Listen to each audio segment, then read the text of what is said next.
guys, and welcome back to this channel. In this video I'll be showing you guys how you can enable the push to talk button on Discord, and what shortcut you want the push to talk button to be, like the keybind, sorry, not the shortcut. But basically you're just going to select user settings, and you are going to select the voice and video, and then you are going to select push to talk. My shortcut is mouse 4, which is like the mouse button next to like on the side of my mouse. You can also have this push to talk release delay. I have it at 20 millisecond.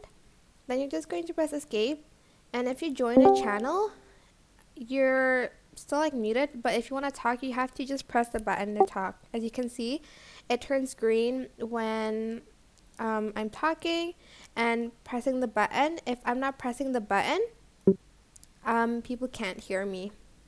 And yeah, that is basically it.